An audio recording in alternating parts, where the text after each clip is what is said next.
dedicated to each and every one of you who appreciate a great glass of wine. You know what I mean? It's Monday. Let's raise a glass to the beginning of another week. It's time to unscrew, uncork, or saber a bottle. And let's begin exploring the wine glass. Welcome to the next episode of Winephabet Street, where we take you on a fun and educational journey through the world of wine, one grape at a time. Today, we're diving into the letter V with a rare and intriguing Rhône variety, Vaccarèse. Joining me is a true Rhône Ranger, Jason Haas of Tablas Creek Winery, one of the pioneers of bringing Rhône varieties to California. Tablas Creek is the only winery in the U.S. cultivating and bottling Vaccarèse as a single varietal. So who better to guide us through its history, characteristics, and potential in a glass? We'll explore how the grape fits into the Rhône family, its role in blending, and why it's such an exciting discovery for wine lovers. So grab a glass, get comfy, and let's talk Vaccarèse. While you're listening, it would be greatly appreciated if you could take 1 minute to subscribe, rate, and review. It takes only a few seconds of your time, but means so much to the show. Also, please be sure to check the box for automatic downloads so that new episodes of Exploring the Wine Glass show up in your next up feed. The best way to support Exploring the Wine Glass is to tell your friends. If you enjoy the podcast, your wine-loving friends will too. Follow me on all the socials. And finally, don't forget to head to the website, exploringthewineglass.com, to read the blog, sign up for the newsletter, and keep up with all happenings. Slancha. Hey everybody, I'm Lori Budd, a UC Davis winemaking program, Spanish wine scholar, sommelier service, champagne and Côte d'Aron specialist, and a WSET Level 2 graduate. You can find Exploring the Wine Glass on all the socials, as well as your favorite podcast catchers. If you haven't subscribed yet, now's the perfect time to swipe, subscribe, rate, and review. Stay in the know about all things wine by visiting my website, exploringthewineglass.com. I promise I'll never tell you what to drink, but I'll always share what's in my glass. Hello, everybody. Welcome to... I am blown away that we are in season 3 and up to the letter V. And yes, we are here talking about Vaccarèse. I think I said that correctly.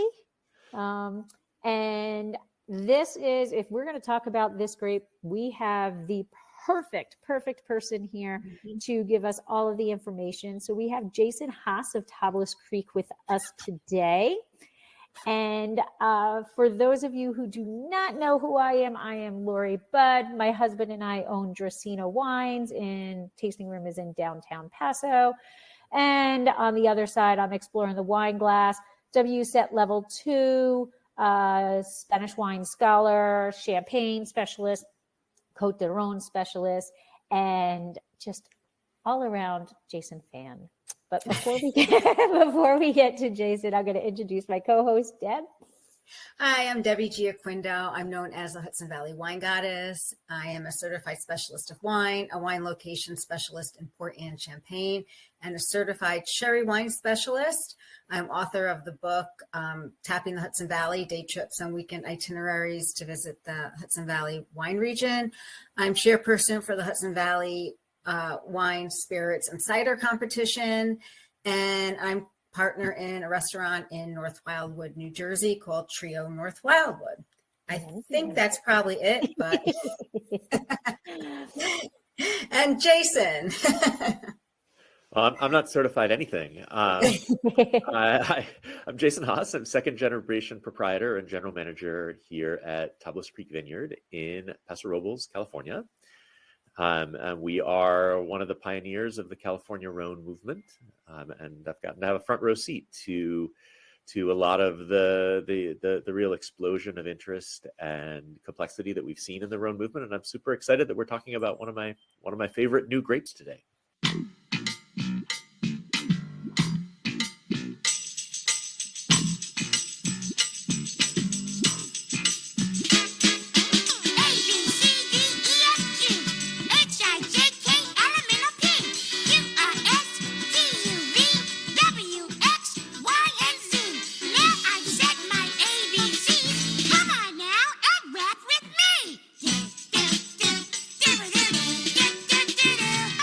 we are here to talk about Vaccarèse, right? Is that the correct way to say it? The last D does it's not. close. I think Vaccarèse, it's a little bit of Vaccarèse. it's a harder Z sound, and it's an ez at the end because there's a little accent grave over not the last E, but the one before. It looks like an Italian word, and it's not. It's French. It's named after a village called Vaccarèse in the southern Rhône.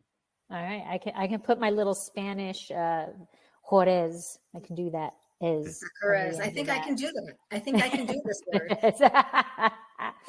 Well, I saved it for my first sip, and I did take a sip while we were watching Elmo. And the first thing that comes to my nose is like a licoricey type of palate or aromatics. And this is my first time sipping it, and it's beautiful. Oh, I love trying new grapes.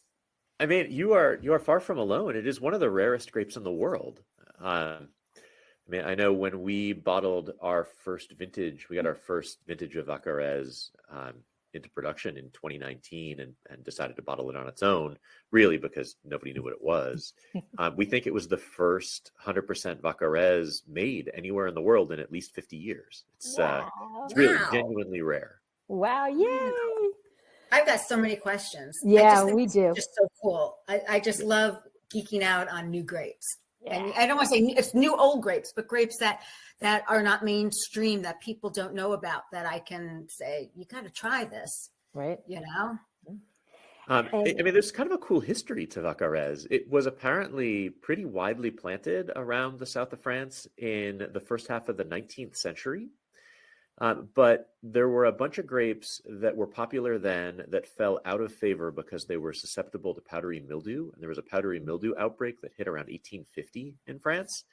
And so they didn't really have a solution for this, a chemical solution or a viticultural solution to it. So a lot of those grapes just were getting pulled out and replaced by grapes that were easier at the point when phylloxera hit in the 1870s. And that was like an extinction event. So anything that was not really popular, anything that was not something that people were trying to make a point to cultivate, like there was a decent chance it just disappeared. And when Jacques Perrin, the patriarch of our French partners at Chateau de Beaucastel, when he decided in the 1950s to go and try to find all of the traditional Châteauneuf-du-Pape grapes that were in the old lists from 100 years previously, there was only one vineyard that he could find Vaccarèse in. So he brought it back, he planted it at the vineyards at Beaucastel, and he thought it was worth exploring. It never became a major thing for them, but he did sell cuttings to a handful of other, or I don't even know if he sold them, maybe just shared cuttings with a handful of other vineyards in the south of France. And when we brought it into the country, there were about 30 acres of it planted in the entire world. That meant like 10 of those acres were in Châteauneuf-du-Pape. About 20 of those acres were in the Gard, which is a neighboring region just to the east of Châteauneuf-du-Pape. And in both cases, it's a super trace variety that's valued for its dark color and its kind of dark spices, dark sweet spices like that licorice that you mentioned, Lori. And I don't think we had much of a roadmap when we started growing it. We thought it would be cool to try and we'd see what we got.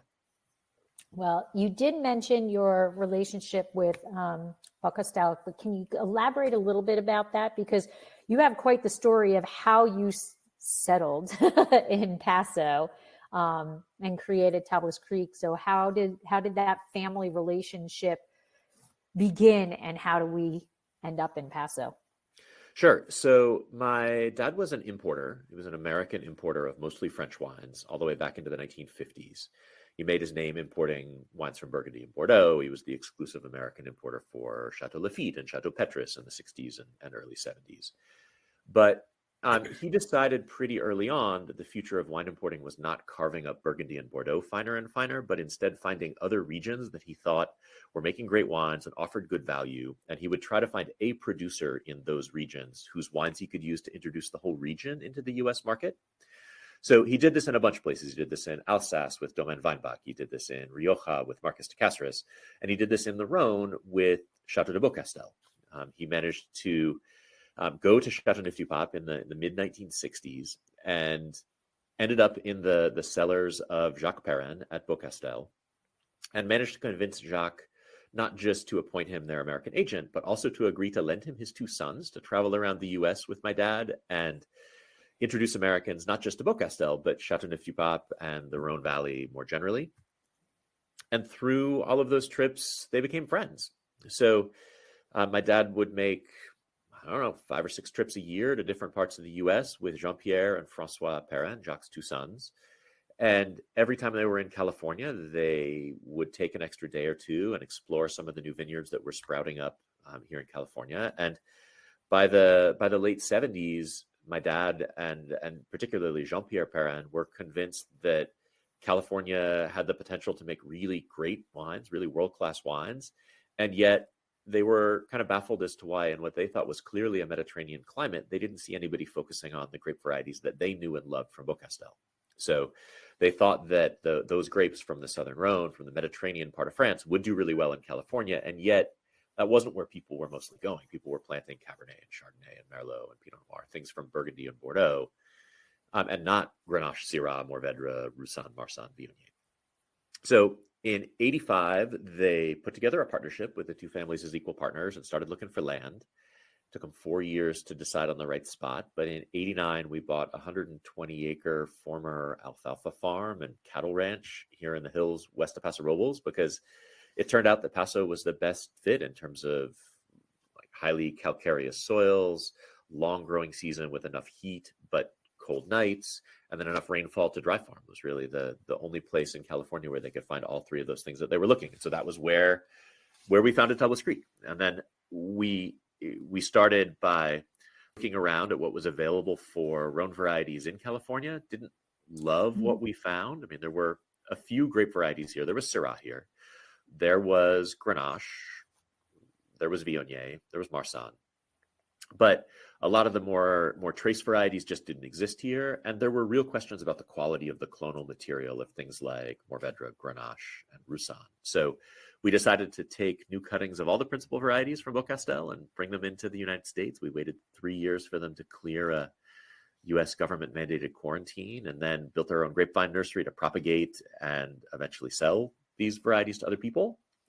Started with the main ones and have continued to bring in the more obscure Châteauneuf varieties little by little over the decades. So Vaccarèse was one of the last to make its way from France through the USDA quarantine system to Tablas Creek. That simple system of quarantine. Well, now you basically grew up in the wine industry. Was there any point in time where you thought you wanted to go on a different direction, like where it wasn't going to be, I'm going to one day take over the family business, I really want to be a surgeon, or, something completely different? So this part of, like, Tablas Creek didn't get started until I was in high school. So this really wasn't a part of my growing up. What I saw was the import business. And I spent several summers working at vineyards in France. If you have a dad who's a wine importer and you don't get yourself a summer job, you tend to get sent to a vineyard to work. And it turned out, like, I really enjoyed that piece of it a lot more than what I saw my dad doing, which was kind of buying and selling other people's wines. So I didn't really, as I was growing up, I didn't see myself in the import side of things. I didn't know what I wanted to do, but I didn't see that. And I also, even once I decided that, like, maybe the production side of things would be fascinating to be a part of, I didn't want to take a path straight into a family business right out of school, because I didn't feel like I would have come with enough life experience, enough confidence in my own decisions. So I have a master's degree in archaeology. I taught for a while. I worked in tech for 4 years. I lived and worked in DC during the kind of height of the tech bubble, teaching internet programming languages. So I've done some other stuff. I did some other stuff until I was about 30, and then kind of came back and rejoined the family. So you went, you got a taste of different things, enjoyed yourself, and came back. Came home. Yeah, I think it's so important. It's something that the Perrins, our French partners, that they do very consciously. They require that the next generation of kids go out and do something else, go out and get some life experience, and then essentially apply to rejoin the family. And they have to go and justify what they're going to bring to the family in front of like all of their siblings and cousins and uncles. And, it's pretty intense, it sounds like. But Yeah. I think you don't want people to feel like they're somehow given this or obligated to do this. I think it only really works. A multi-generational family business only really works when it's the choice of the next generation to do it, and they feel like they need to contribute. It's not a given. It's not a birthright thing. And that is true. You see it across the board, especially in and in Spain. The children they can't come back to the winery until they've done something else. Yeah. And rightfully so. I mean, I think that's good. Yeah. Because otherwise, I think that if you go right into the family business, what did I miss? I really don't want to do that. I want to be a chef, or I want to be a, school teacher or whatever. Yeah. Yeah. Now, you and Tablas Creek as a whole are, such an important part of Paso Robles culture.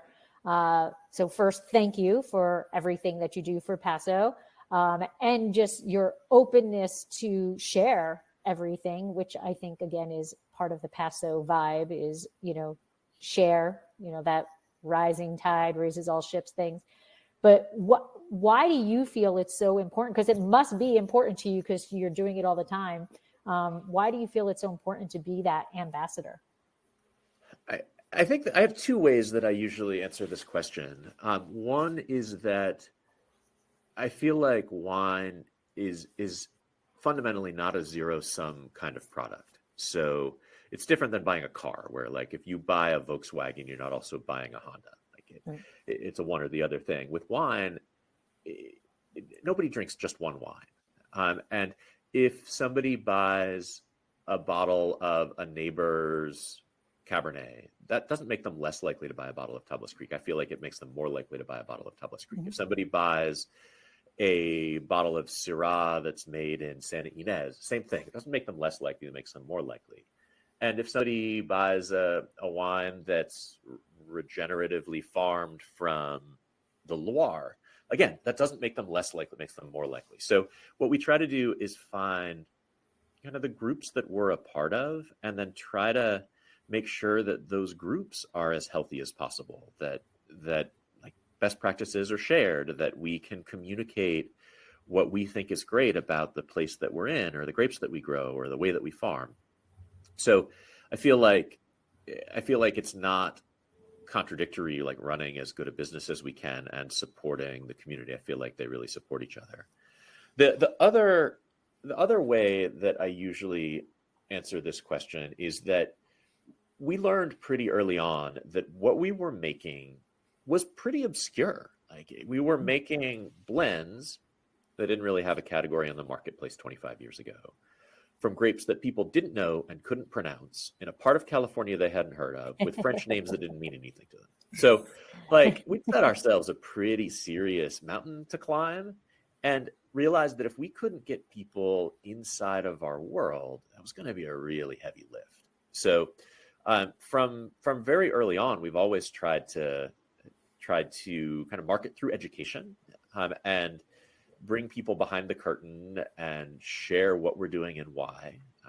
It started out with email and a paper newsletter that we would send out every quarter. We started a blog in 2007, which turned out to be really valuable, much more so than I originally had ever imagined it would be. And then, of course, it got easier with social media when that came in a few years later. So, I mean, our tools are better, but the idea has been pretty consistent from the beginning, where we try to talk about what we're doing and why, because we feel like that's the best possible way to make real connections with people. Excellent. Yeah, now Tablas Creek is located in Paso. I was out in Paso, I can't remember. It's been a while, like 2006, somewhere between 2006 and 2010. I can't remember. Had a great time, loved it. Spent 10 days out there. And I actually asked this question when I was out there. What is the difference between the east side and the west side? So there are many differences, and there are some differences that are like truly east side, west side differences. There are other differences that are more north south differences, and there are others that run kind of diagonally through the appellation. So the biggest differences when you're talking east and west is that the west is closer to the ocean and gets more rain. And that's the one really fundamental thing that the west side of Paso gets that the east does not. It also tends to be a little more mountainous. If you look at the topography, you have the Santa Lucia mountain range that runs through the western part of Paso Robles. The east side of Paso is more the alluvial fan of rivers like the Estrella River and the Huehuero. So it tends to be sandier and more sort of rolling hills east of town, and more mountainous and more limestoney, so old seabed that got pushed up in the creation of these mountains west of town. What it is not particularly is cooler west of town than it is east of town. A lot of people assume that that's the main difference, and that's not really true. It's coolest in the south because that's where the passes are that come through the mountains, and warmest in the north. So south and west is cool and wet. North and west, kind of where we are, is middle climate and wet. South and east is cool and dry, and north and east is hot and dry. So you have this combination of climate and soils and rainfall that I don't think divides up the region as neatly as like where the river actually is. But topographically, it looks different because as you go west, it tends to be more of these canyons through these hills and eventually small mountains. And it tends to be covered in oak trees because there's enough rain to support those oak forests, whereas east of town looks like kind of rolling savanna. And so before I ask the next question, Veronique actually said she just visited Tablas Creek with 7 wine friends, and they loved their tasting at Tablas. And the person who conducted it was wonderful, and they are now new club members. So great. That's the way it's supposed to work. Lovely. Thank you, Veronique. And you did mention the concept of regenerative farming and sharing what you've learned from it or whatever. But can you first explain what is regenerative farming and why it's important and what changes you've seen in the vineyard? And I'm going to intercept that with a statement before. If anybody does not follow Tablas Creek on Instagram or whatever, they should, because that is a true firsthand look at everything that they're doing in the vineyard. So go ahead, Jason. Thanks, Lori. So we started out farming organically. That was something that we inherited from our partners at Beaucastel, who've been fully organic since the 1950s, out of this belief that that's the best possible way to make wines that show off their terroir, show off the character of the place in which they're grown. Regenerative farming takes that a step further, where you are trying to really foster soil health and biodiversity and create a vibrant ecosystem. And regenerative just indicates that instead of something that's like sustainable, where you're trying not to make your environment any worse, you're trying to sustain it, regenerative basically means you're building back in more richness, more biodiversity, more organic matter in the soil. And there are all kinds of benefits to that, like greater water holding capacity for your soils, like cooler soil temperatures. You're trying to avoid tilling, so you're keeping a living crop on the ground, and that helps keep soil temperatures down, helps retain more moisture. We have a flock of 100 and some odd sheep, and integrate that into the vineyard. That increases both, obviously, the biological biodiversity, but also the microbial biodiversity in the soil. It helps make healthier soils, helps fertilize naturally. So the idea is that regenerative farming is this kind of intensive focus on creating a healthy ecosystem within your farm unit as much as is consistent with growing an actual crop. So there's lots of pieces that go into it. Our particular brand of regenerative farming is something called Regenerative Organic Certified, that Also includes commitments to doing things like reducing our use of shared resources, like non-renewable energy and groundwater. We're 100% solar powered. We're largely dry farmed. And then it includes commitments to farm worker fairness and to animal welfare. So our flock of sheep has to be treated well. And our farm workers have to be paid a living wage and have good working conditions. And we have to invest in their education. And all these things that we think are kind of the true measure of sustainability. It's not just about your land, it's about your business and your people as well. Perfect. Now we are here to talk about Vaccarèse, if I said it right. This is one of the easier ones that we've had. And I always like to know, like, the lineage, like their parents, where the name come from. I think you said it was a town, correct? Yeah, I don't know that its lineage is actually even known. It's so rare that I don't think there's been a ton of research time dedicated to it. It seems to have evolved in the Rhône. It's never been identified anywhere else, though one of the really cool things is the Historic Vineyard Society that Morgan Twain Peterson from Bedrock and Tegan Pasolacqua from Turley and Sandlands and Dave Gates from Ridge that they founded, where they're doing DNA testing of historic kind of heritage California vineyards. They have found a couple of vines of Vaccarèse. So it was evidently popular enough in that like 19th century period that people bothered to take it with them when they were bringing cuttings from Europe to California. But it appears to have evolved in the Rhône. It's named after a village, and it's important, not important, but sometimes people get it confused with the appellation, which is Vaccarèse, which is Vacqueyras. That's a village. This is not named after that. It's named after another village, which is spelled Vaccares, which is this little village not far from Avignon. And this was apparently the grape from that village. And now, a word from our sponsor. Looking for a unique wine tasting experience? Look no further than Dracaena Wines' tasting room in downtown Paso Robles. Located on the corner of 13th and Pine, this charming spot is not your average winery. Founded by passionate wine lovers who also happen to be the brains behind Cab Franc Day, Dracaena Wines is proud to call themselves home of Blanc de Franc. This crisp and elegant white wine has gained a cult following and is just one example of their superb offerings. With over 10 years of consistently receiving 90+ ratings from top critics, these wines are sure to impress even the most discerning palates. So come raise a glass with us and celebrate great wines at Dracaena Wines' tasting room. Now, as you mentioned, it really is a relatively rare grape. And on the website, I think you said that there's only like 10 acres planted. How much does Tablas Creek have? And then kind of dive a little bit more into that fun process of bringing the vines in. Sure. So we have about half an acre now, though we have another half acre that we have kind of laid out, identified as where we want to plant another small block.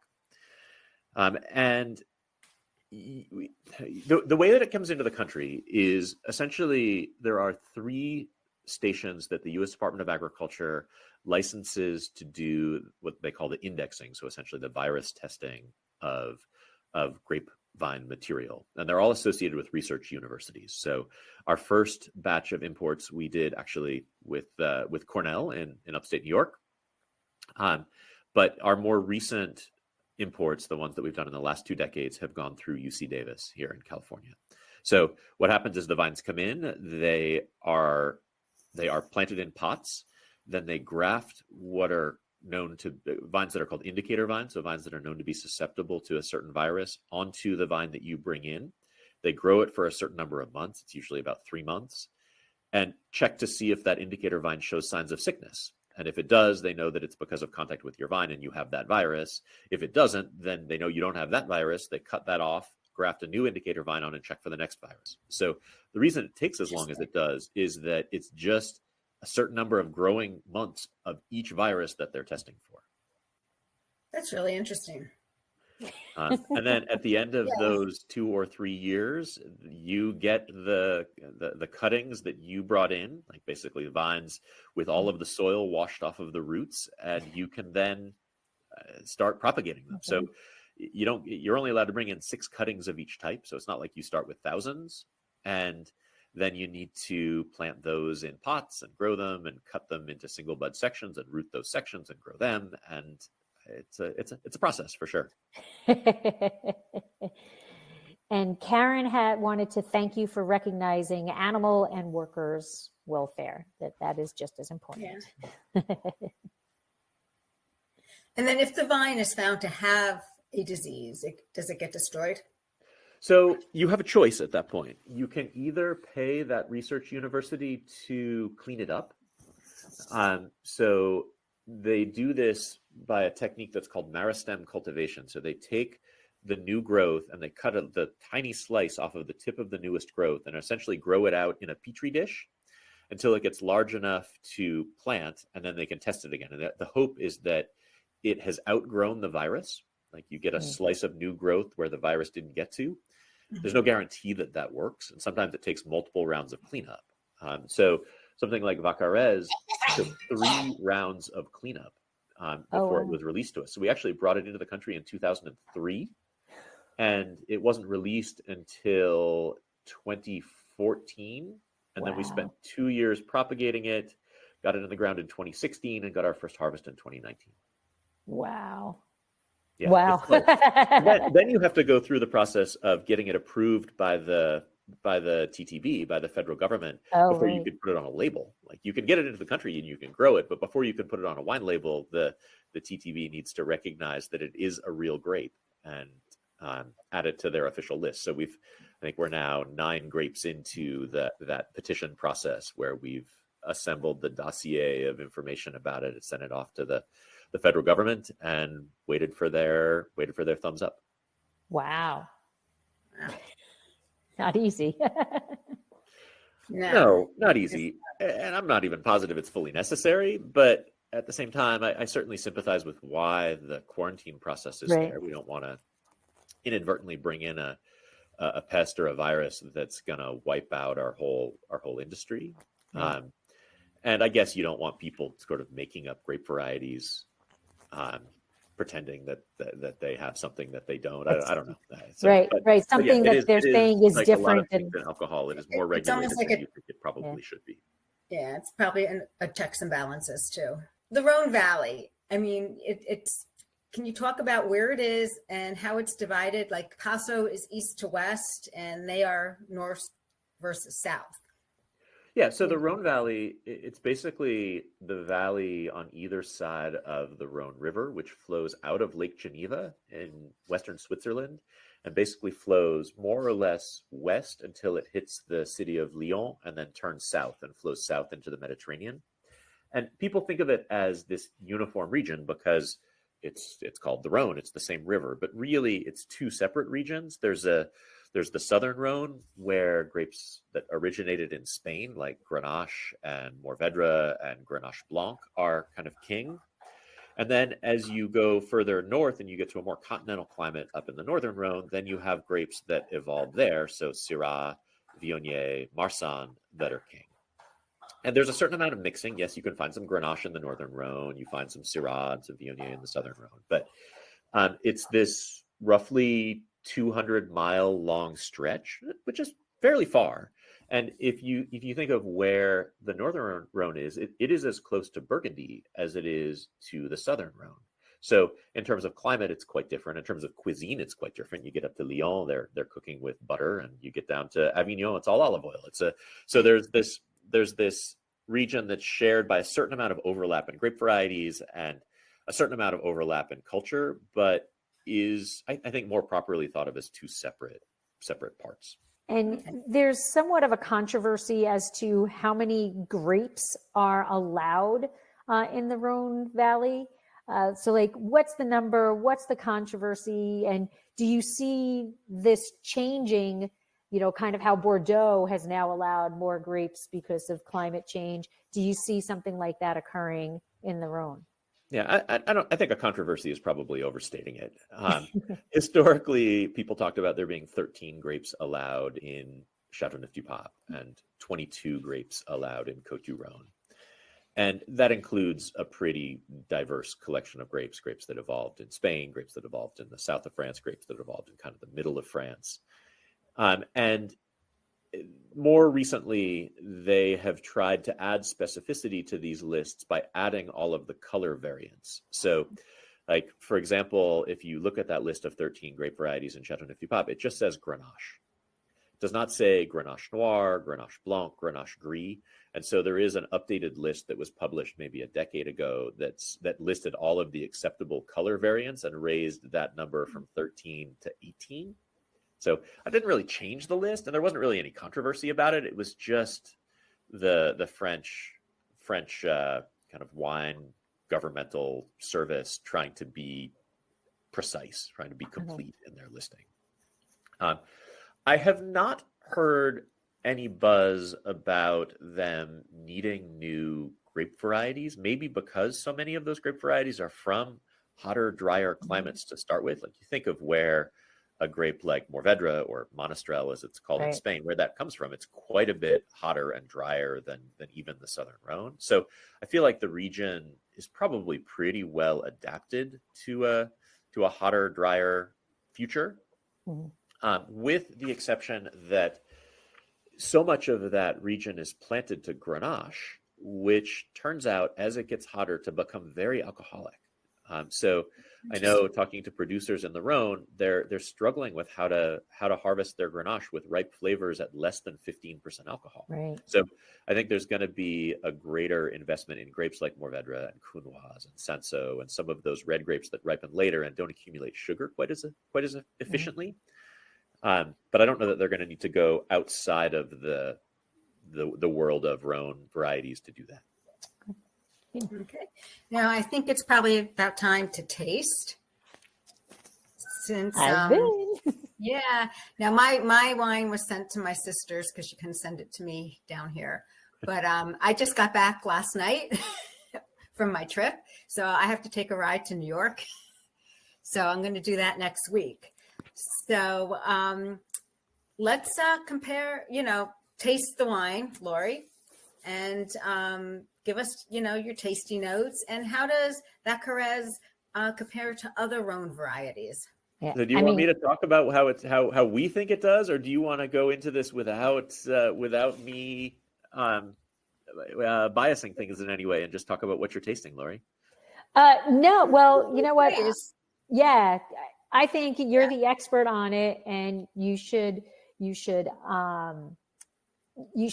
it. For me though, I am loving that licorice thing that's going on, and then there's like fresh tobacco, like hasn't quite been rolled yet or getting ready to be rolled.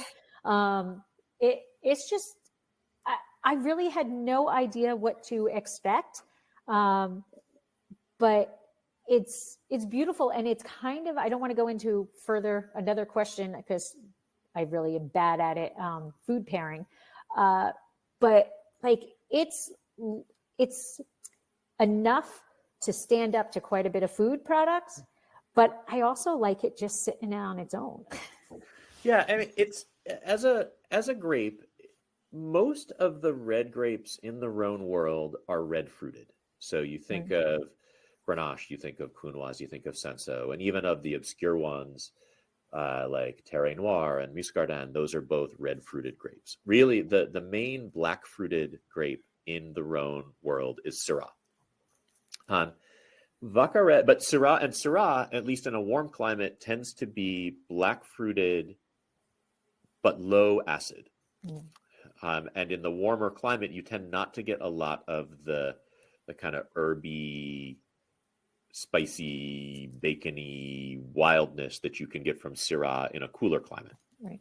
One of the reasons why most of Châteauneuf-du-Pape does not dedicate a ton of their vineyard to Syrah, because it tends to be just this kind of like massive, dark fruited, but kind of monolithic flavor component. Vaccarèse is black fruited but high acid. It's the only one in that like combination. There's red fruited high acid, red fruited low acid, black fruited low acid, and Vaccarèse is the only Rhône variety in that black fruited high acid category. So I think that's one of the ways in which we're finding it the most useful, is that it's a great way of adding that kind of herby spiciness that you were talking about, the licorice, the tobacco, and to keep it dark in tone and in color. It's a relatively dark colored grape, and keep it fresh. So you've got that combination that is unlike anything else in the Rhône world.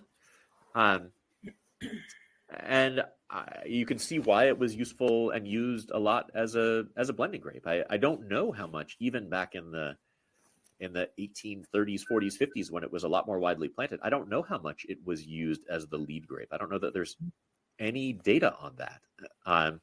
But I think it is a cool thing on its own. It reminds me maybe more almost of like a Loire Cabernet Franc than it does anything from the Rhône as a varietal bottling, because of that black fruit, spicy, little bit minty, black licoricey character. So it's in the Rhône, and is it used as a blending grape, or is it standalone? It's barely used at all. But yes, when it's used as a blending grape. There's actually, in the Gard, it's restricted to being, I can't remember whether it's no more than 10% or no more than 15% of a blend. So it's used, but it has to be a minor component in the blend. And in Châteauneuf-du-Pape, where there's only a few acres of it planted, it just is used as a minor player in a blend because there's not enough of it to do anything else. And you make it as a single varietal? We use it in our Esprit de Tablas. We've used it in the Esprit blend every year since 2020. And in some years, we've had enough to also do a small amount as a varietal bottling, and in some years we haven't. Our priority is always on the Esprit. That's our flagship wine. So that gets whatever it needs. And in 2021, we used every drop of Vaccarèse that the vineyard produced in the Esprit blend.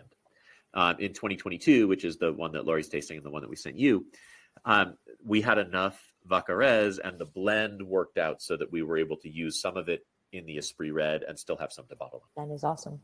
So in the vineyard itself, does it need to be concerned with any pests? Is there a specific soil type or vineyard conditions that Vaccarèse prefers? And you said you did a new plot, so why choose that plot? So it does appear to be susceptible to mildew. I mean, that was the reason why it became rare in France. And we don't have a lot of mildew pressures here in Paso Robles, but like the times where we have seen some mildew pressures, like in 2023, it has shown up first in the Vaccarèse, which is interesting. I don't know that dictates any particular place to plant it, but where we have it right now, the block that we have right now is on this kind of calcareous ridge, so very thin topsoil, and down into this intense limestone, really within 6 inches of the surface.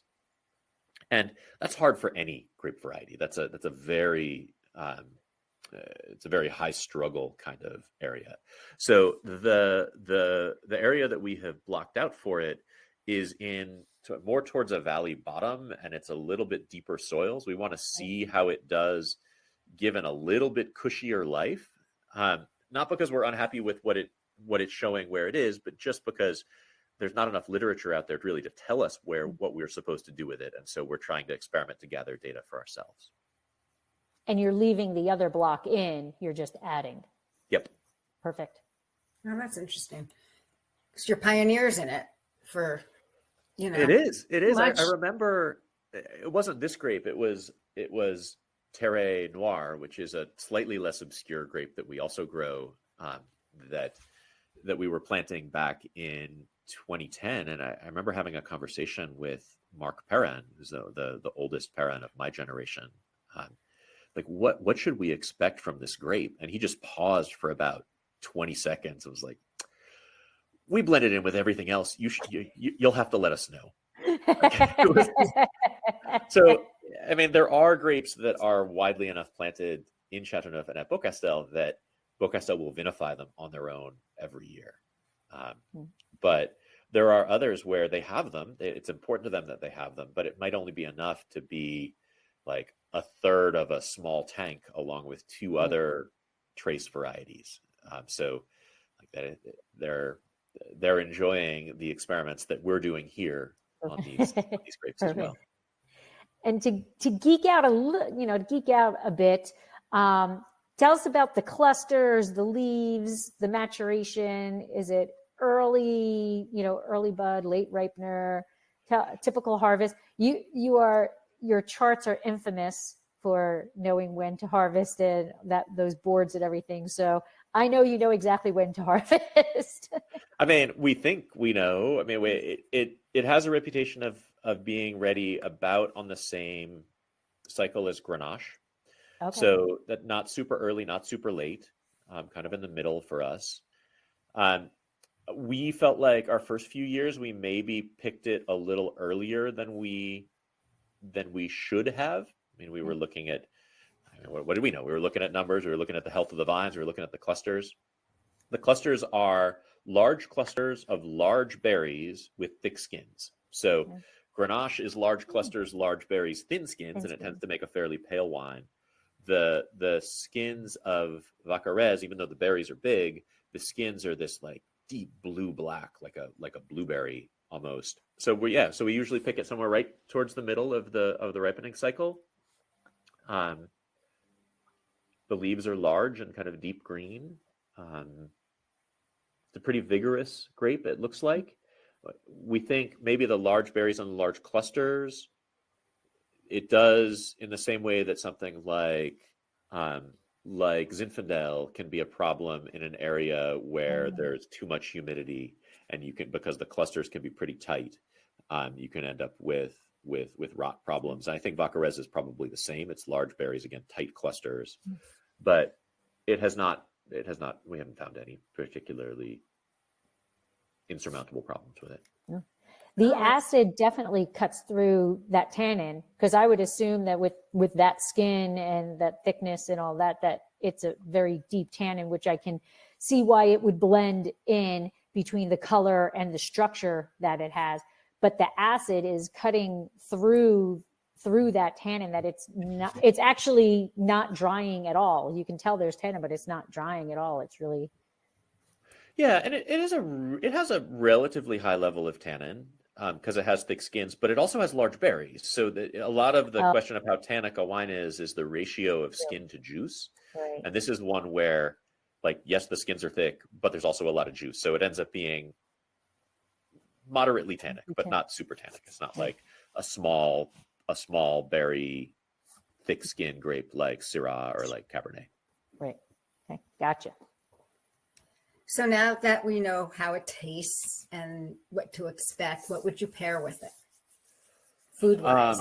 Again, there's not a lot of literature out here on this. So what do you use your palate? What do you eat with it? What would you eat with it? I also don't open it all that often. We don't have that much of it. I tend to recommend that people pair it with the same things that they would normally pair Syrah with. So particularly like a Northern Rhône Syrah, but not necessarily like an Australian Shiraz or a really ripe California Syrah, but a Northern Rhône Syrah where you've got that kind of meatiness and dark fruit and a little bit of wildness to it. So it's famously good with lamb. It's good with braises.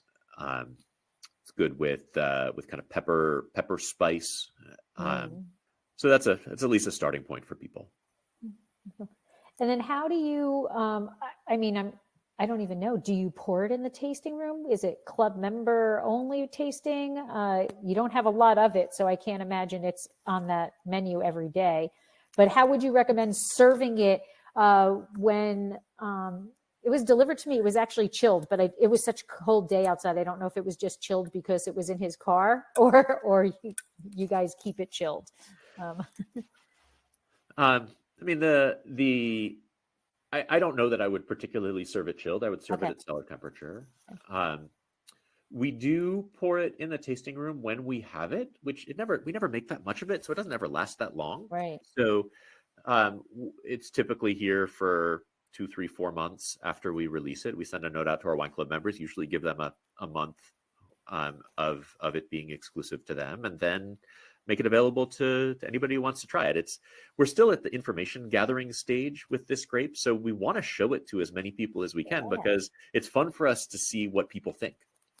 So we happen to have it right now, but that's probably only going to be true for another, I don't know, month or 6 weeks. Okay. Wonderful. Then it'll be gone right when this podcast and webinar come out. Yeah.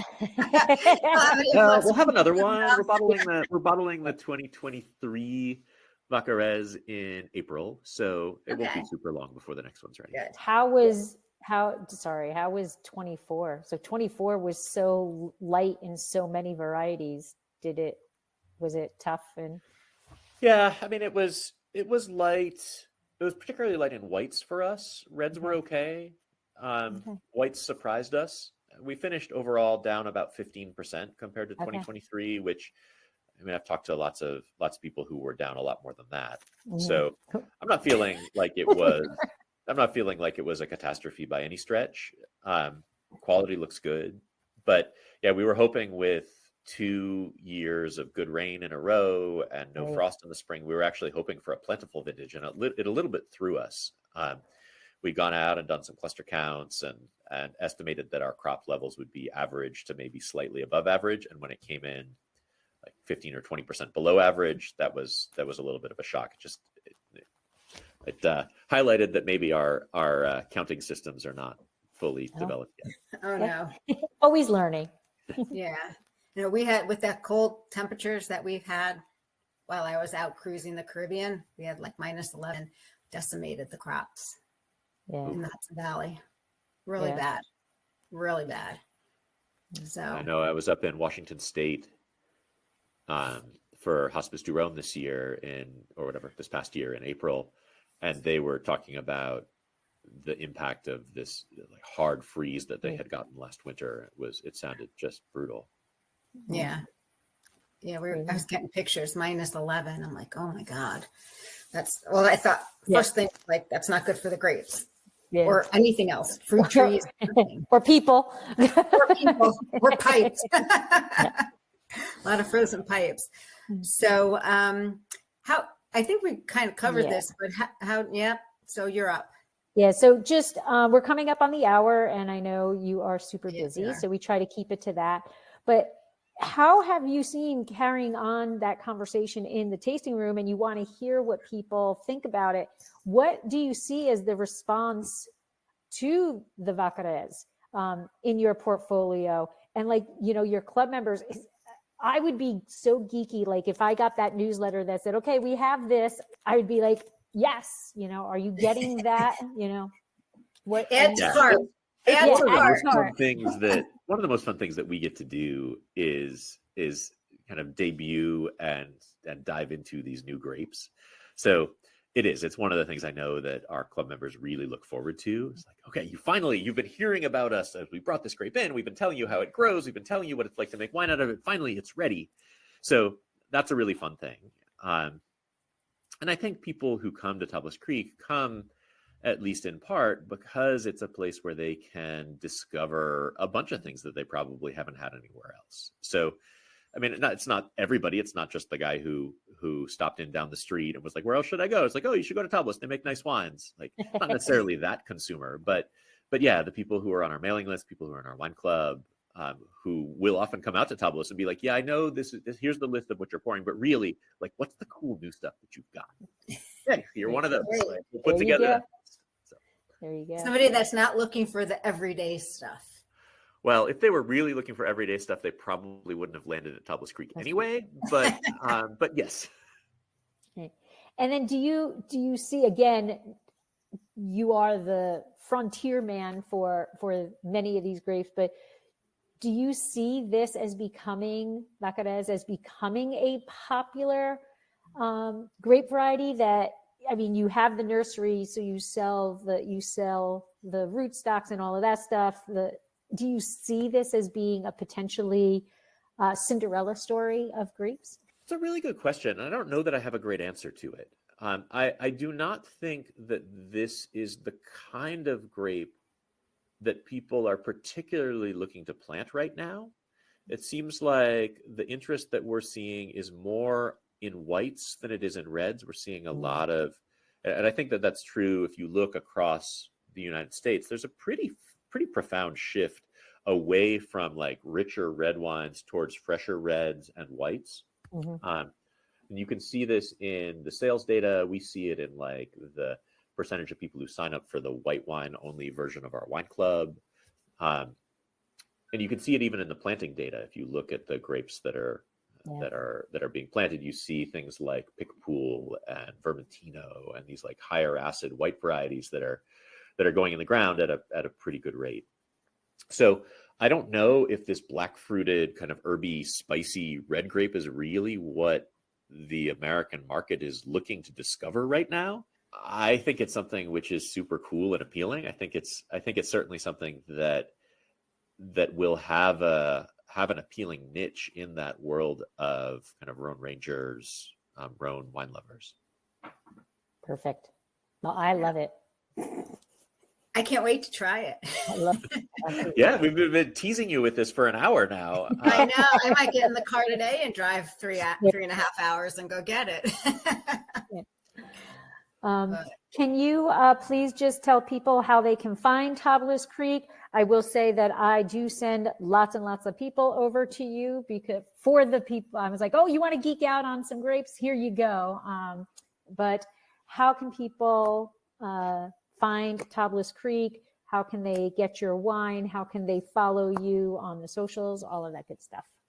So we are tablascreek.com is our website, which is it's a pretty in-depth, detailed website. If you want information on all of these grape varieties, you want their history, you want food pairings, you want recipes, you want all of that. That's all there. On all of the socials, we're at Tablas Creek, and we try to really be wherever our audience is. So whether that is Instagram or Facebook or Threads or Twitter or YouTube, like you can find us at Tablas Creek on all of those. I am at Jason C. Haas on Instagram. I don't do a ton of work-related stuff on socials, but I do on like LinkedIn and Threads and Blue Sky. So you can find me that way. And then beyond that, in terms of getting our wines, we do have distribution, at least in a small way, around the country.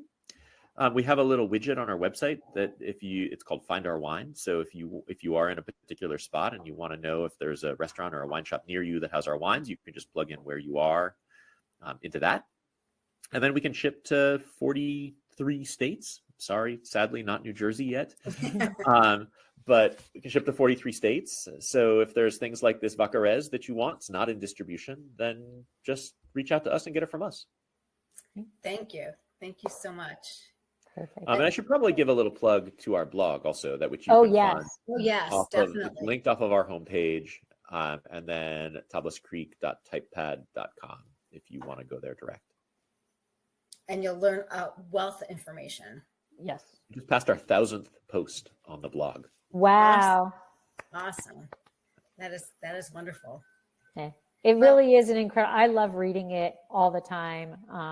It's just a wealth of information. Your website is a wealth of information. There's lots of times that I'll be doing research for something I'm writing and I'll Google something and it's bringing me to you, so.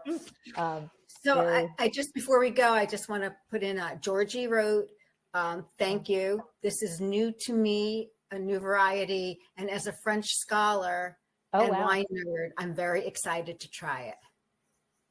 Well, awesome. You now know where to get it. Yes. And Georgie, tell us what you think of it once, you get a bottle of it and try it. Yeah. So. Well, thank you so much, Jason. Thank you for taking your time and for sharing your wine. I did Coravin it because if I opened it, I was afraid that it would be gone before my husband came home. But I did save a little just to say slancha, and thank you very much. And thanks for starting your week with us. Thank you both. Thank you, guys. Thank you. Bye-bye. Bye. See you, Jason. The Bible. Give me the red wine. This has been another episode of Exploring the Wine Glass. Thanks for listening. If you have suggestions on what topics you would like me to discuss, please reach out on social media. You can find me on Twitter, Instagram, and Facebook as Exploring the Wine Glass. I am also on LinkedIn as Lori Hoyt-Budd. Of course, you can always email me at exploringthewineglass@gmail.com and sign up for my newsletter at exploringthewineglass.com. If you enjoyed what you heard, please rate, review, and subscribe to help others find me more easily. And most importantly, tell your wine-loving friends, because if you like the podcast, they will too. Podcast music is Wine by Kevins. Until next week, sláinte. I want a nice glass right now.